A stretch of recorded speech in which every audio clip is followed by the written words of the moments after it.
Welcome, everybody. It is a real treat to be here. My name is Rebecca Lemon, and I am the director of the Levan Institute for the Humanities here at USC. And thank you so much for joining us today, wherever you may be. We are here to have a conversation about Jessica Zhu's book, Just Awakening, Yogācāra Social Philosophy in Modern China, which just came out with Columbia University Press in 2025. We are thrilled to have you all here, and we do invite those of you who are able to please turn on your camera, although I like Meg Tiller's dogs. That's really cute. But if you are able to turn on your camera, it's just a nicer occasion if we can see the faces of colleagues and friends. Thank you so much to those of you who are doing that. So joining us today, in addition to Jessica, we have Joy Brennan, an associate professor of religious studies at Kenyon College and head teacher at the Koko Singh Zen Center in Gambier, Ohio, and Brook Ziporyn, who is the Mircea Eliade Professor of Chinese Religion, Philosophy, and Comparative Thought at the University of Chicago. We also will have the conversation moderated by our colleague David Albertson here at USC. He's a professor of religion and philosophy. Today's conversation was organized in partnership with the School of Religion, the Department of East Asian Languages and Cultures, and the Center for Religion and Civic Culture. Our program today will start with a very short introduction to the book by Jessica. She will then be in conversation with Professors Brennan and Ziporyn for roughly 30 minutes, 30 to 35 minutes. At that time, Professor Albertson will open the floor to questions from all of you. You will be able to ask questions by raising your Zoom hand or by kind of waving wildly at the camera. One thing that I have noticed in the forum of the book chats is that over the course of what is bound to be a quite captivating conversation between our three interlocutors, it can be kind of tempting to take a more passive role when the floor is opened up to you all. So I really want to invite you to formulate your questions, write them down, write down kind of thoughts that you might have as that conversation is unfolding, so that at the point where the floor is open to you, you feel kind of excited to join the conversation. All right, so with that, Jessica, many congratulations on your wonderful book, and please tell us about it.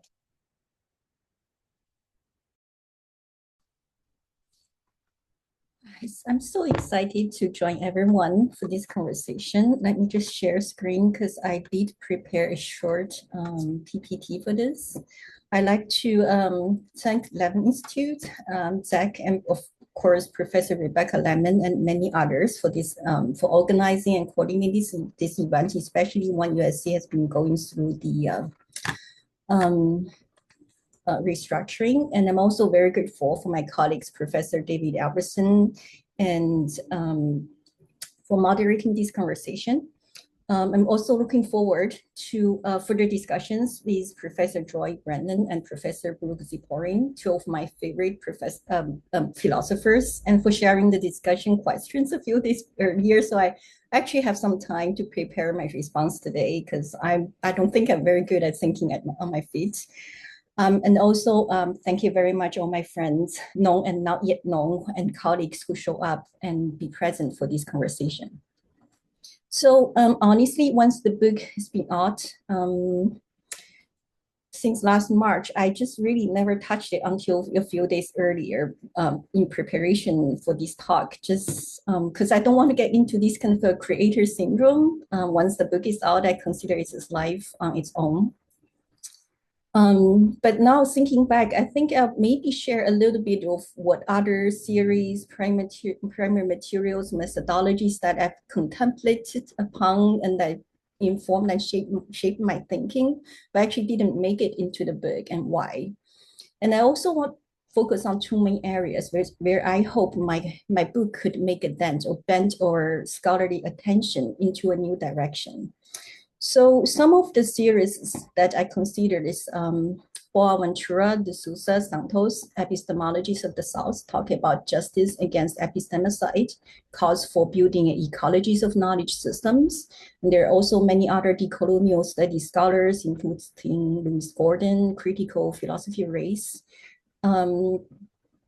I also contemplated about using Paul Feyerabend's epistemology of epistemological anarchism, but eventually I decided to use processual paradigms of knowing and competing research paradigm, just because my sense is if I use the colonial series, I risk of rendering Li Cheng's Yogācāra purely overtly political. And he's also now fitting for Li Cheng, this protagonist of my book, right? His personality, to position him among this kind of a scholarly group. And honestly, other scholars of Li Cheng's peer at the China Inner Learning Institute, like Wang Enyang, like Chen Shuming, right? Especially Wang Enyang, he left us about 3 million written words and many policy proposals. Those scholars, Yogācāra scholars, could be more fruitfully engaged through this lens of decolonial studies or even critical race studies. But competing research paradigms is more fitting because it's seeking structural change about the knowledge business of producing knowledge itself, and then especially the pressure on the core issues that ontology, epistemology, and methodology, and or value system axiology, right? They are just entangled, inseparable. So as a scholar, I cannot say use the Buddhological, philological kind of a post-positive methods to study Yogācāra, which just like outright denies any core ontological claims of any post-positivist kind of ontology, right? And it also matters because once we put Yogācāra paradigm into the picture, it becomes evident that despite the flourishing of pluralizing research paradigms in non-Western academia, the whole field still tends to bifurcate into either the kind of objectivist, post-positivist paradigm, or the kind of the subjectivist, kind of post-colonial studies, critical theorists test and privilege the subjectivist positions. And it's lacking a kind of a coherent scholarly engagement with weirdos like Yogācāra, like many other similar kind of processual paradigms of knowing informed by these non-dualistic philosophies. I'm talking about indigenous land-based processual worldviews, Africana relational processual philosophies, all of which due to kind of various historical reasons, particularly lack of written records, are very hard to be made legible to existing knowledge structure. So my book is really about Li Cheng, but I also hope to offer some meta-methodological reflections for other scholars and some useful toolbox for other scholars working with other philosophical traditions to enter into the room as equal conversation partners. So together we can somehow remake the knowledge structure system and remake the world and, build a better livable future. And then the other area I hope to make a dent. To be honest, I don't think Yogācāra itself offers a very good natural philosophy just because, it's very hard to imagine the world. Everybody's own mental stream generates its own cosmos, right? And it's also not a panacea, but I do think in terms of how we build a friendlier future, more livable future, for me, right, means relational non-domination. Yogācāra has some unique, effective tools to help us navigate this world, especially in contemporary world, in polycrisis, in a world full of predicaments, clashing of different value systems. And early 20th century China really felt like the end of the world, right? There's widespread poverty, famine because of colonial extraction, war, and systematic corruptions. It also feels like a Darwinist apocalypse where we Chinese, right, would be the nation to be eliminated from Earth because we were unfit, not strong enough. And yet Li Cheng and his peer at this China Inner Learning Institute managed not to reproduce this myth of redemptive violence. And the only way to end this, this means that the only way to end the bad violence is to use the good violence, right? We just don't see that kind of narrative. All they are saying is just like, why don't we just abandon all patterns of domination, all submission from your mental afflictions to behavior patterns to collective and institutionalized actions of moral egoism. And Li Cheng is actually a perfect example of doing that kind of processual social philosophy. and presenting a compelling and I would say coherent paradigm of knowing and experiencing how to remake the self and the world. But there are many others waiting to be written about and waiting to be noticed by scholars. And for me, perceptual social philosophy matters is just because the default position starts with something different, right? We assume everyone is different, everything is in flux, and then we ask, how do we produce stable patterns that ensures everybody's kind of safety and ensures non-domination. So I'll just stop here and looking forward to our discussions. Terrific. Thank you. All right. So Joy, I think this is your moment. Thank you so much. Okay. Yes, thank you, Professor Lemon, and thank you to Professor Zhu. I would like to just start, before I sort of pose my question, I would like to start by saying what I think is such an accomplishment about Just Awakening, about this book. And I'd like to situate my comment about the accomplishment of this book from my position first as a sentient being. I'm interested in these matters, right? And as a human of the kind of sentient being I am. But second, as a scholar of Yogācāra Buddhist thought in India and China, and an active participant in the field of Buddhist philosophy. So as from that subject position, here is what is so striking to me about your book, Jessica. In Just Awakening, Zhu elucidates modern Chinese Buddhist scholar and reformer Lu Cheng's transformative epistemology, which is glossed as a meta method of motivated, organized, and adaptive inquiries into alternative foundations of knowledge production with ameliorative goals. That's on page 148, if anybody is taking notes. So in doing this, Zhu acts as both an intellectual and a transformative epistemologist of just the sort that Lu Cheng calls for us to be. What's more, in your transition in this book from intellectual historian of Lu Cheng's own writings to being a transformative epistemologist for our time, this transition strikes me as really seamless.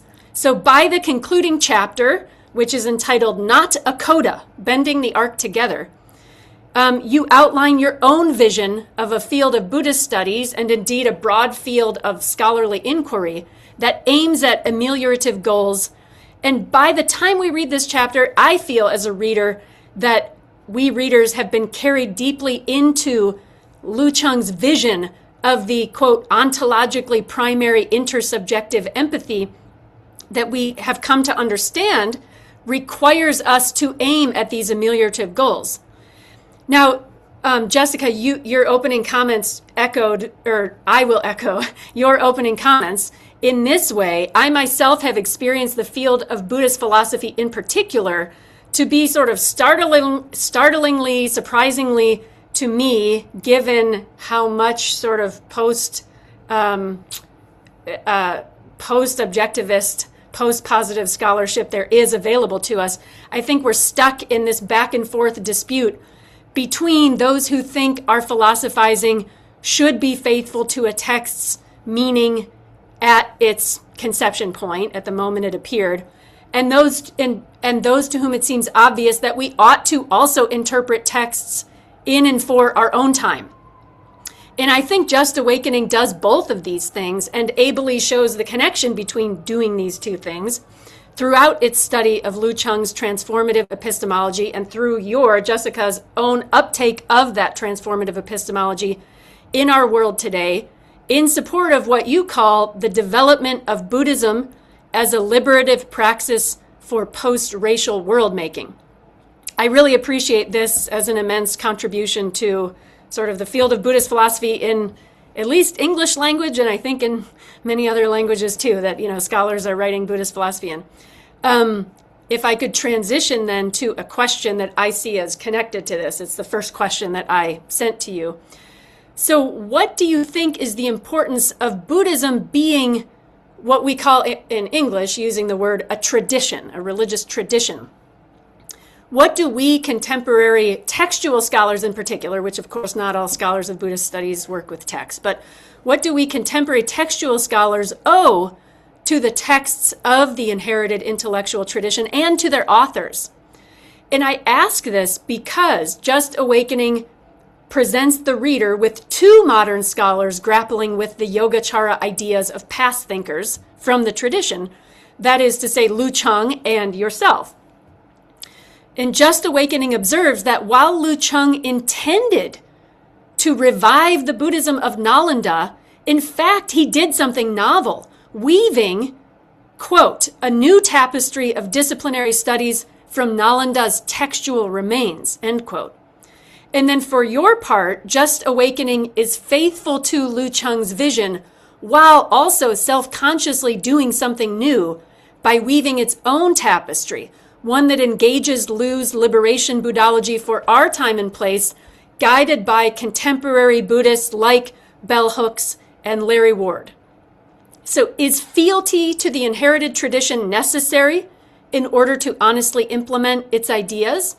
In what would this fealty consist? And when can we quarrel with past thinkers in our tradition, and when should we not quarrel with them? So that's my first question. Yeah, thank you so much, Professor Brennan. It's also my struggle because I honestly think Yu Cheng is trying to stay so faithful. That's why he took up so many linguistic analysis, philological and Buddhological method, all there you can think of. But nonetheless, I think he did something remarkably new by positing that the Buddha actually preached the Bodhisattva lineage, right? It's not just like the standard narrative, it appeared later, right? So I think this happens. So fealty, honestly,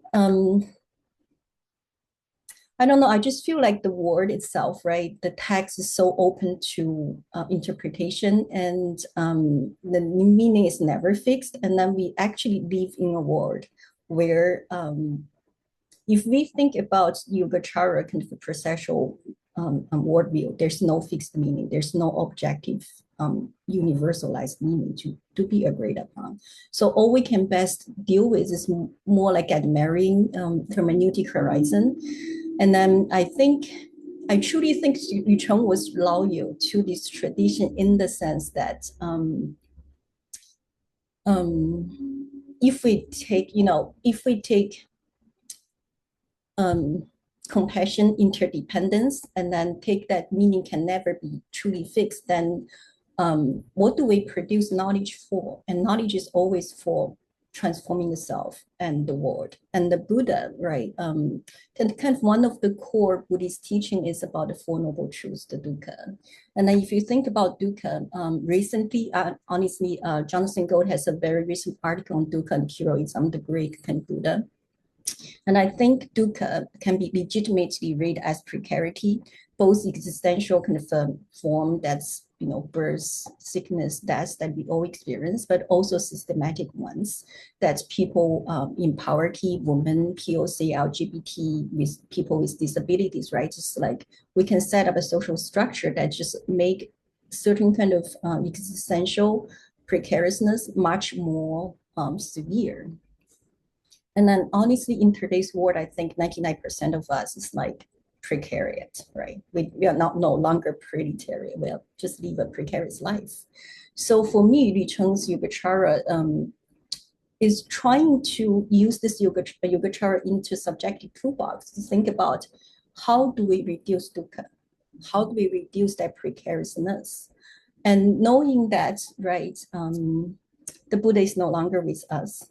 All we have is the text, which is just like a mess of ambiguities, to say the best. And we know those texts were not produced under the, conditions of like academic freedom. We know there must be censorship. And when I was writing this book, I also experienced lots of layers of censorship, self-censorship. So, all the past kind of scholars, right, and people who transmit text, they also have to deal with different kind of political ways of how do I balance the survival of the Sangha and how do I balance the loyalty to my tradition. So I think in that sense, as a scholar and as a Buddhist practitioner myself, right, I think my only loyalty could just be like, maybe I have a shared commitment because we live in a world of predicaments. I have my, there's just full of contradictions in my own value system. I have to navigate different contradictions in my own life, in my own scholarship. So the only way we can kind of build some sense of temporary security and stability is through the shared commitment of care, and knowing that everything we do influences everything else, although we are never in control, not even in control of own words or own thoughts, right? We truly understand the Buddhist teaching. So I just really honestly see my loyalty is to the whole project of shared commitment. How do I, acting as an individual in this world, to reduce dukkha for myself and for others? And knowing that we'll always feel that because, samsara is just a big mark of mess, right?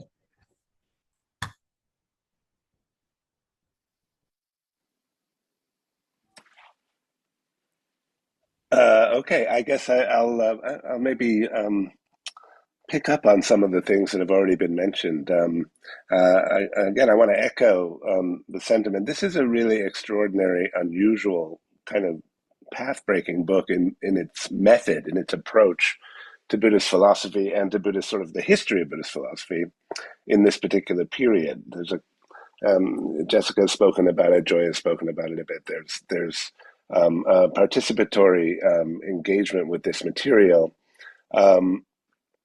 which is self-consciously presented as a method that integrates some of the ideas of the Yogacara thinkers being considered in the specific way they're developed in this early 20th century Chinese Yogacara tradition, Liu Cheng in particular.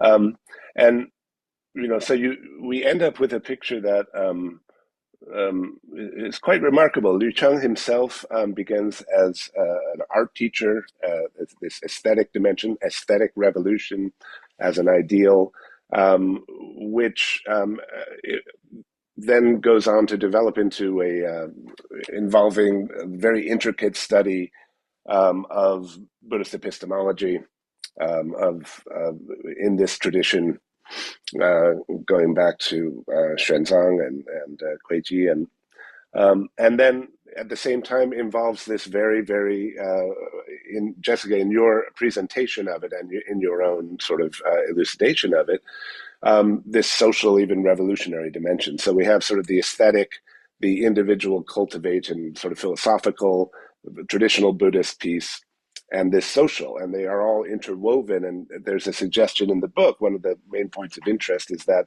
the paradigm shift there from, on the one hand, a purely objectivist picture of what knowledge seeks or could, even as a kind of regulative ideal, attain, or a purely subjective sort of sinkhole where nothing can be said or agreed upon. Some kind of middle ground is developed there. And this depends on the sort of intricacies of the Yogacara theory, right? And I just want to, I think I would like to invite you to maybe say more about how you see that working. You talk about individual life worlds, incommensurable but intersubjectively intertwined. I believe you would still admit there is causal relations between them, in particular, very sort of technical and sort of unique innovation of Liu Cheng's having to do with indirect alambana, right? The Shu So Yuan Yuan. And I find this really intriguing and intuitively very attractive. I mean, in other words, that these things, that there is something definitely problematic about either of the two extremes, either the sort of objective truth model, or the purely aesthetic model, or the purely personal, or the purely social, right? But I wonder if you could say a little about how you see this paradigm doing this work, where our life worlds, this sort of intersubjective problem, are neither one nor two, and where all these seemingly disparate categories, subjective, objective, the aesthetic, the political, are neither one nor two. Neither, as I understand it, especially sort of picking up on your comments just now, clearly not one, in the sense that there is no possibility of ever reaching total final agreement on a shared world, but not two in the sense of inextricable from each other at every step of the way of in this sort of, actually I'd like you to say maybe something about what you call diffractive analysis of these multiple factors. So I'd like just to give you an opportunity maybe to say more about that. How are we to think about the Yogacara model that brings all these pieces together without falling to either of the extremes? Yeah, thank you, Professor Ziporyn. This is actually what Lu Cheng was struggling with, and all his peers was struggling with. I think to a certain extent we are struggling with that same, similar kind of issue today. But I think the attractiveness of this processual Yogacara processual paradigm is that we admit the starting point is that we are all different. But then the next step is not that we are all isolated bubbles, is that we are all interdependent. So nothing is within our total control. It's uncontrollable anyways. If we admit the whole world is just like ontologically ambiguous, always in flux. But every little action we do actually influences everything else as well. So the processual social philosophy actually invites us to consciously think about how do we act and say things and produce scholarship in a way that reproduce certain patterns that reduces suffering, even just for temporarily. And then if we do it collectively, we can have a temporary sanctuary so that everybody gets equal support for life and liberation. And many cultures has figured out that way, right? We have Confucianism, we have Taoist, we have indigenous kind of kinship worldviews. It's all talking about like, take interdependence as the starting point, care for your, enlarge your caring circles. And so I think if we assume, right, everybody should be the same, everybody should have the same universal value system, whatever that is, right? I feel like to a certain extent, that's a institutionalization with impulse to control, to eliminate difference. And then we are trained to think about difference as threatening, as leading to chaos. But if we switch our mentality to say everybody is just different, and then we ask, how do we, in a world full of uncertainties, ambiguities, nobody knows what that ideal utopia look like, but nonetheless, we have a shared commitment that is back to dukkha again, right? How do we reduce dukkha, even just temporarily? Right, so, so basically what Lu Cheng figured out, that's what I find most striking about his knowledge production, is like in his training system, he actually asked his student to meditate first get into this insight into this interdependence, original kind of purity, that we are all interdependent, and then you produce called knowledge. Why? Because critical thinking is not built upon empathy. It is easily institutionalized to promote certain kind of moral egoism for either state control or, kind of adimana, the kind of superiority conceit of one way or another. And that just leads to so many problems. I'm not talking about just the colonial issue, right? We go back to Buddhist traditions, there's caste system, right? There's also in China, there's also kind of patriarchy all the way through and through. So I don't think differences, the important thing is like, how do we retrain our impulse to control to our impulse to learn from others, right? Into a kind of an instinct to learn from others. And for me, that's the kind of why I say it's intersubjective kind of empathy, right? Because empathy is just like so core to Yu Cheng's aesthetics and his Yogācāra. And it's not teleological, right? Because nobody knows how future unfolds, and that's the key. So it's just like, how do we build that shared commitment through our knowledge production for nerd like Yu Cheng? So I hope that's kind of answers a little bit the dilemma we are in, right? Yes, thank you. Joy, do you want to follow up? I make one brief comment about that, but first you. You go ahead. I have some things, and I'll see what happens when you're done. Yeah. Okay. Oh, I just wanted to comment. I thought that was very, very helpful reply. And maybe one way of putting that is to say, you have this both the idea of a single shared world, sameness, some standard of sameness on the one hand, and some idea of these kind of atomized individual pieces, right? And one thing that you often get Yogācāra accounts of Yogācāra struggling with when they talk about individual streams of consciousness, right, is that those streams of consciousness are then sort of secondarily either universalized or atomized, right? So in other words, you're either going to say, well, they are the same or they're different, one or the other. But one of the things I see going on in your reading of Yu Cheng is that the whole point of looking at these things not as purely as consciousness only, right, is that those categories actually don't apply either to experiences within a particular stream of consciousness or to total, particular streams of consciousness themselves. They're not objective entities, and they're not subject to the sort of same or different paradigm that applies to that, right?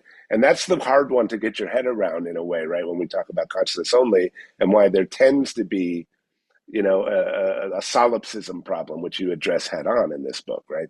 That there's a fear that this will lead to a kind of solipsism, and at best, you call it sort of karmic confluence picture, right, of shared worlds or intersubjective agreement. And this is where the really interesting work is being done philosophically in your book. So I just want to sort of flag that for people interested in this issue. It's a really great inquiry into that problem.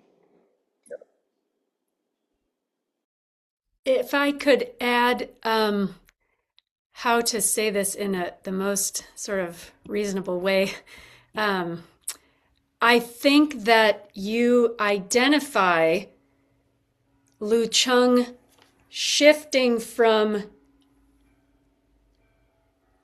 a karmic causal model to a model where the shared basis is nirvana, as expressed in the beings of us humans, our Buddha-ability. Which I love that word. I think everyone should just start using it all the time. And this is just fascinating to me. So, and Brook, a minute ago, you referred to this big idea of Yu Cheng's, that the indirect object that we all share in our consciousness, as opposed to a direct object, the way my eye directly sees something, but indirectly we all share thusness, right? So, but that is not going to be the same kind of model of causation. And so the reason I'm bringing this now, I want to connect it, Professor Zhu, to what you said a minute ago. You said the reason empathy is so important, intersubjective empathy, is because it's not teleological. We don't know where it's going to go. So there's sort of no exertion of one person or one group's vision of how the perfect world should look that's being sort of through power put on the rest of us or on all the other beings, right?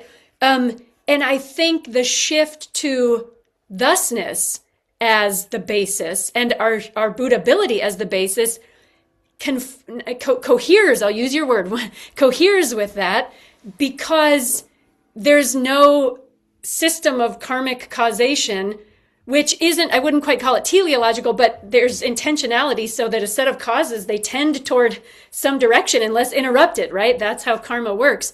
And I'm just really compelled by Lu Cheng's vision and your, I don't think his vision exists on its own, right? It's intersubjective with your sort of making it alive for us. So I find that very compelling. One thing I do want to say, and this is like me being an annoying Yogacara scholar, but that's part of who I am, so I'm going to be that. I'm not all that convinced that, I've never sort of clearly asked myself a question that I now think needs to be clearly asked and answered, probably in a really long, arcane article, but somebody should do it if not me. Where does the idea of mental streams first sort of get blended into the Yogacara system? Because it's not obvious to me that some ideas that are distinctively Vijnanavada, mind only, require that. And in fact, I think what you just said, Professor Ziporyn, sort of shows that maybe they don't require that, right? And that poses a problem. Vasubandhu clearly does have that idea. So, and then Xuanzang has that idea. So it's there. And it does become a tension that we can see the thinkers you're working with, Professor Zhu, like dealing with, right? I think there's always going to be some kind of tension. So fair enough. But I do, like I was thinking about the Madhyanta Vibhaga, which I noted, you yourself note in the book that Lu Cheng puts that with the Dhammapada at original quiescence. And I thought this was fascinating that he put that there. And I'm not sure that in just the Madhyanta Vibhaga itself that we need, or that they reference like independent mental streams as what consists of karmic causal undertakings. So that's just for anyone out there who's interested in that level of question, I think that's a question that I have. I don't know if you have a view on that, Professor Zhu. Thank you. Thank you for nerd out with me. Honestly, I don't, because that's just way early for me. Anything before 19th century has to be something that directly relevant to the question you're asking, and otherwise I don't feel comfortable talking about it. But I think, Professor Brennan, you did bring up a very important point about Buddhability. There's a kind of a sense of a karmic causal explanation not used as, what's coming in the past life. It's actually very future oriented. And by the way, I just want to flag this, Buddhability is not my word. I use so-called Gakkai's kind of a use program. They call it Buddhability. And I know about it because my friend Suzanne Karakesh in this chat brought up this idea recently. Feels like that sounds like this idea. So I kind of run with it. And I think when we talk about the streams of consciousness, it's most important for Lu Cheng is when he was debating with Bergson about time, right? There's a whole understanding of past, future. I mean, the debate can go like forever. As locally clear, there's a sense direction, but globally, you just don't know. Because even so I don't think, honestly, I don't think it's possible to have a very self-coherent, totally worked out kind of philosophical system in any system. It's just like, I've read Professor Ziporyn's book on mystical atheism and think I'm totally sold on the idea that it's always global, ontologically ambiguous, but local clarity can be achieved. And in this particular modern Chinese moment, is because of the secularizing state versus the Bergsonian kind of new Confucian who is trying to subjectivize, and then the state is trying to objectivize. So this particular local kind of clarity, local dichotomy, hierarchical dichotomy, right, is expressed as Lu Cheng coming in and say, oh no, we can build intersubjective empathy as a local clarity instead of the two extremes, right? That just played out that particular way. But, historically, I think in all different traditions, how do you deal with this different manifestations of hierarchical dualism. It's just like including past and future as clearly defined, teleologically defined, right? That can be played out in many different ways. I just feel like at this particular moment, mutability would be a nicer way to go. It's not definitely not the best, and it's also not the only option out there. And yeah, but I think the important thing I want to stress throughout this book is like, even though I totally love Richard's work, he's not, his solution is neither the only one nor the best. No, should it be the only one, that would be self-defeating, right? If we trying to put him on a pedestal, saying that, that's the only path forward, I would think he will be I will be very disappointed. I think this would be a good time to move into our question and answer phase. And I want to thank Professor Zhu for this rich and compelling book. I'm delighted to be a colleague of hers in our department. And I want to echo Dean Lemon's invitation for all of you to think about what kind of question you might want to ask and to raise your hand, and I will call on people in order. So we've had a good start to the discussion from Professor Brennan and Professor Ziporyn, with many thanks to them. And I will start to look for hands and to see where we can go with our conversation next. We'll start with our USC colleague, Professor Hector Reyes. Go ahead. Hi, thank you so much. I'd like to go back to the question that Professor Ziporyn brought up, the aesthetic dimension, because in the discussion I'm hearing a lot about questions of positionality and what it means to think now from this position in this historical moment.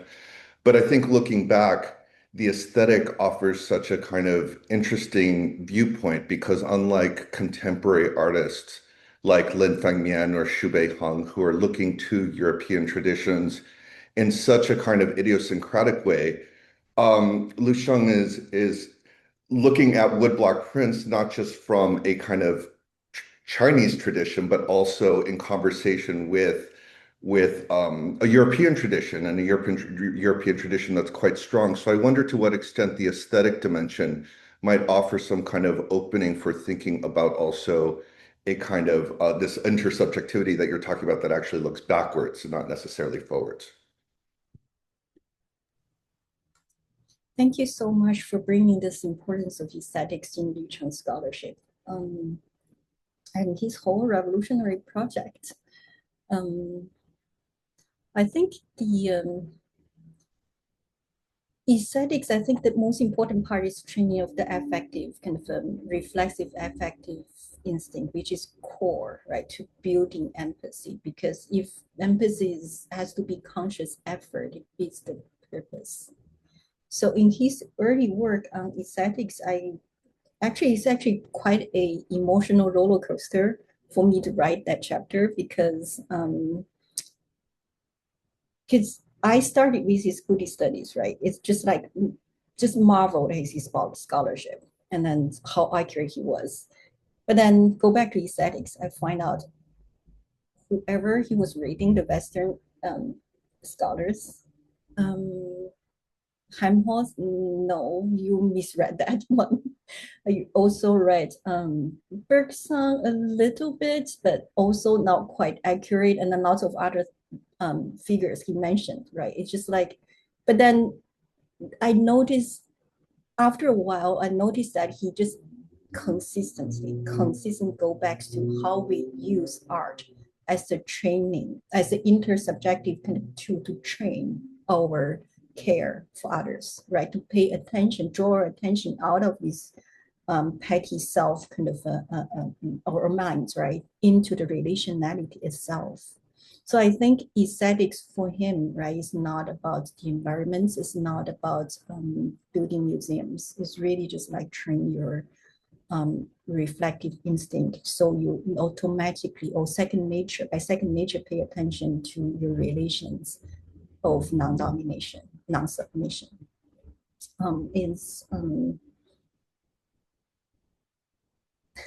Right, beauty is very intersubjective, right? You can't just like, I say this is beauty and then it's beauty. So I think that's where he enters in, and then eventually he has to segue to Yogācāra. I just feel like, as a very rigorous scholar I don't think he can live with himself, consistently misreading others and trying to twist words. Yeah, honestly, positionality is still feels like I would rather move from positionality to relationality, if that makes sense, because for Lu Cheng is really a relational ontology, and then it's always about relational kind of maybe friendship, right? But this is the best I can think of for now. Thank you. Amaya Grant Hicks, please go ahead. Hi, good afternoon. Thank you. Basically, I just wanted to, for Jessica, you describe awakening as this process shaped by dependent origination instead of this like fixed state, right? So I'm wondering how you would see that framework in helping us think about like racial identity.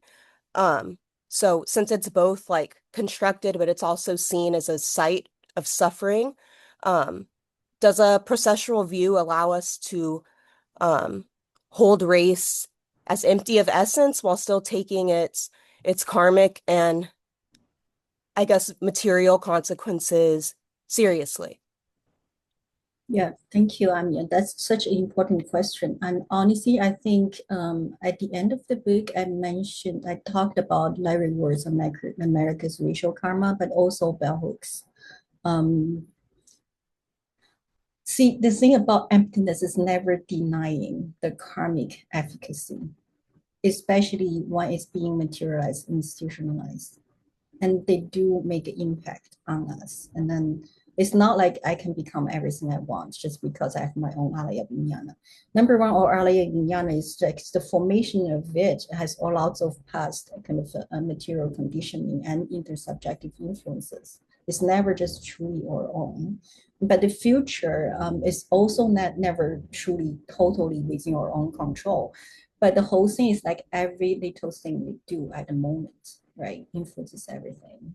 So if we, actually, I love Professor Brennan, and I'm glad a few years back has a online talk and eventually published as a paper called Whiteness is a Sankhara, because it really brings both the psychological dimension and the material dimension together in a one processual causal chain, I guess, because most of the racial structures of knowledge and material conditioning, honestly, I just feel like our reflexive instinct of,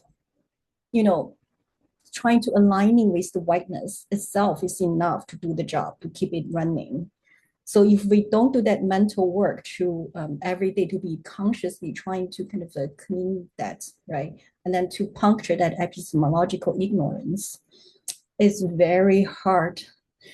It's just very hard for us to collectively to make things, to make change happen. That's why so many Black Buddhists and indigenous Buddhists are sages, basically saying that inner change and outer change and social change is one, not two. It's always connected. Without one, it just cannot be achieved without one or the other. It has to be mutually kind of supporting in a certain way. But that's just like some future research to be done. I really couldn't deal with it in the book, even though I want to. Thank you. Other questions or other proposals for future research, which is also a rich part of the conversation here for all attending. We have time for about 2 more questions, I think. And if there's someone who wants to raise their hand, if not, I wonder if Professor Brennan or Ziporyn have another question that they didn't quite get to in our conversation that we wanted to turn to.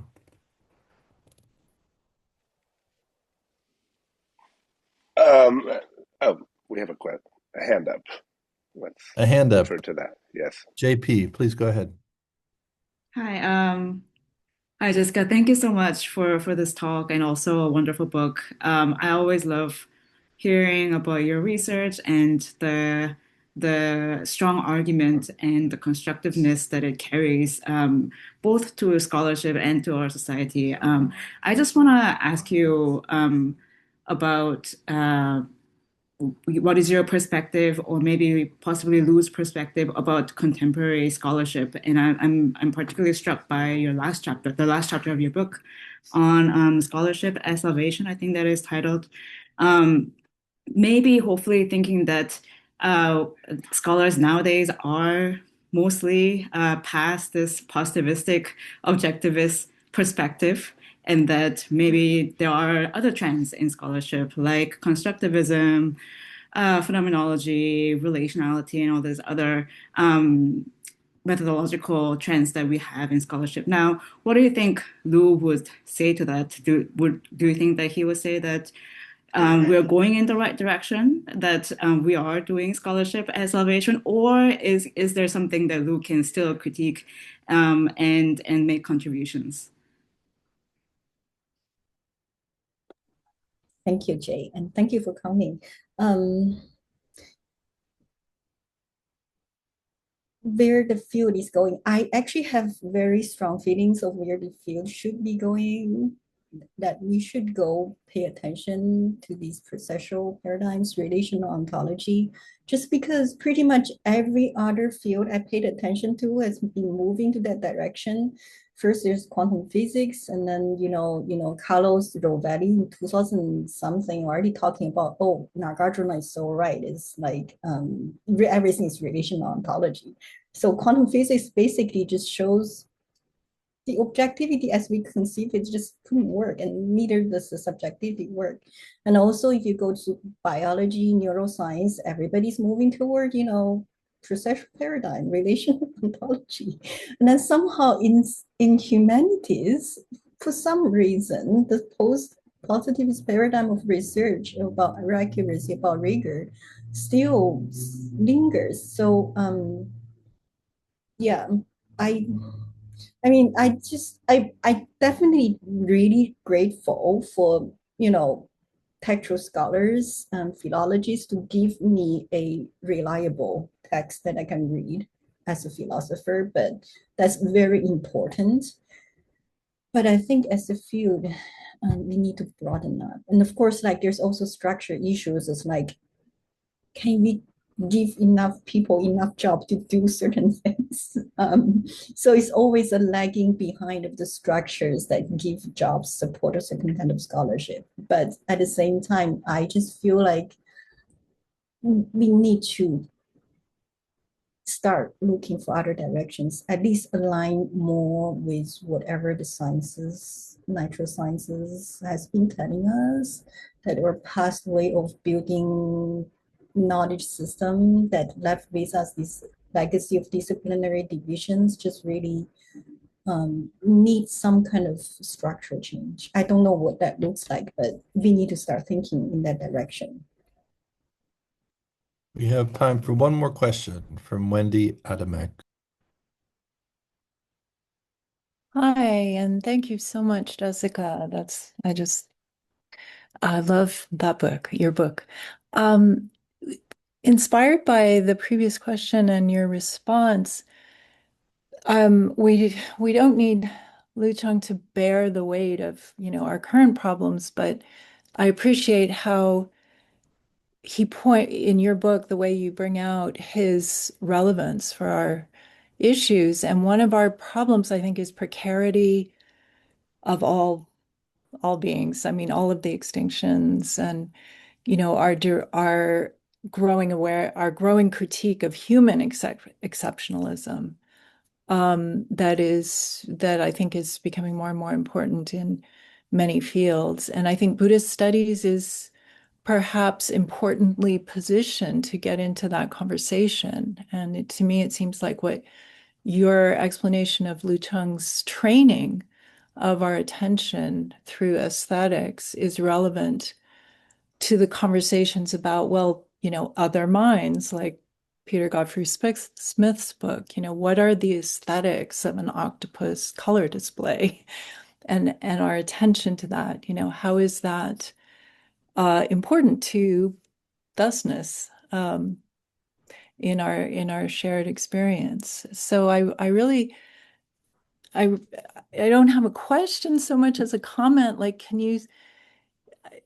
I know we share this concern of bringing this Lu Cheng's insight into our world, and I would just say that for me, it brings it into the world of other beings that we are now trying to appreciate as they die off.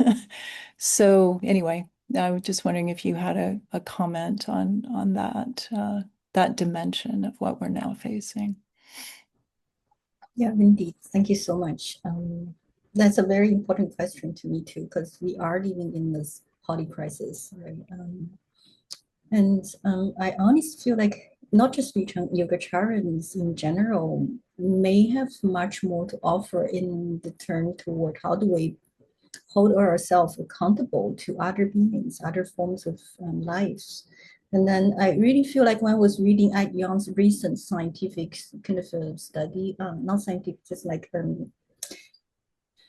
reinterpretation of like scientific introduction of scientific studies on natural words. I think it's the immense word. He uses Young uses the word of Umlaut, the German word Umlaut, right? But it's precisely what Yogācāra has been saying, like your subjective experience and the so-called natural world is always entangled. So for example, for a dog, right? Why do they have to approach a foreign object, first smell it close by and then distance? Just because their primary sense is smell. So they have to know what the chemicals, right? How you smell like close by, just like when we look at a painting, we first have to look closely and look, back and forth, right? So basically every form of life has its own word, right? And then once we start seeing that, it's just very hard to be saying that we humans are the smartest and most intelligent, just like the Hempels you. So Yogācāra, I don't think Yogācārans in general in the past has been less human-centric. But I think it offers a framework that can help you to train your attention so you can reduce that kind of a human conceit, superiority conceit. But thank you so much for this important question. Thank you.